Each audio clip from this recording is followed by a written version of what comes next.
महाराजा रणजीत सिंह के जनरल सरदार हरि सिंह नलवा कश्मीर में थे जब उन्हें महाराजा का संदेश मिला कि पठानों की फौजें अटक के उस पार आ गई हैं, वहां पहुंचो, उन्हें हटाओ।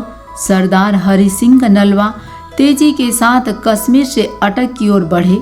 वह गढ़ी हबीबुल्ला के मार्ग में एबटाबाद की ओर बढ़ रहे थे कि 2 मील के निकट रहने वाले पठानों ने मार्ग देने से मना कर दिया। नलवा ने कहा, तुम क्या चाहते हो? तुम्हारे साथ मुझे लड़ना नहीं है। पठानों ने कहा, लड़ना हम भी नहीं चाहते, परंतु हमारी कुछ शर्तें हैं, उन्हें माने बिना आप आगे नहीं जा सकते हैं। सरदार हरि सिंह नलवा ने सारी बात को मजाक समझा। पूछा, क्या शर्तें हैं? पठानों ने कहा, आज शाम को हम आपस में फैसला करके बताएंगे। नलवा ने कहा, कोई बात नहीं, आप शाम को बताइए, हम कल चले जाएंगे। परंतु जिस बात को नलवा ने मजाक समझा था वह उसके लिए समस्या बन गई। शाम हो गई, कोई शर्त बताई नहीं गई। दूसरे दिन भी शर्त तय नहीं हुई, तीसरे दिन भी नहीं हुई। पठान मार्ग रोके खड़े थे।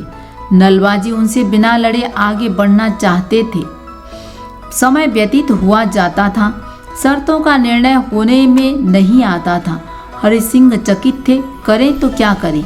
एक रात वह सो रहे थे कि ठप ठप की आवाज़ सुनकर जाग उठे।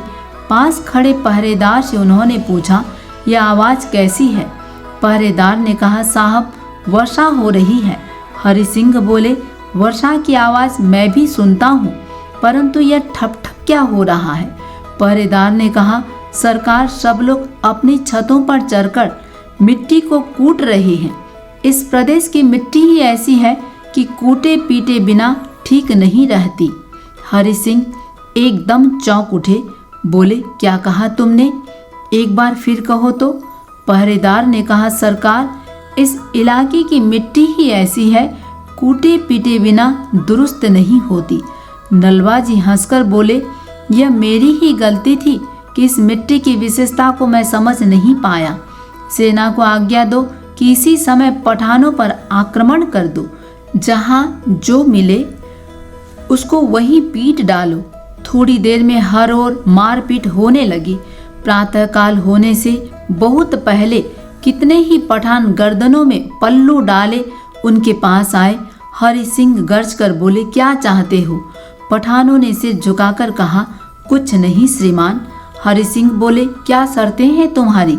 पठानों ने कहा, सरकार, कोई शर्त नहीं, मार्ग साफ है, आप जाइए, कोई आपको रोकेगा नहीं।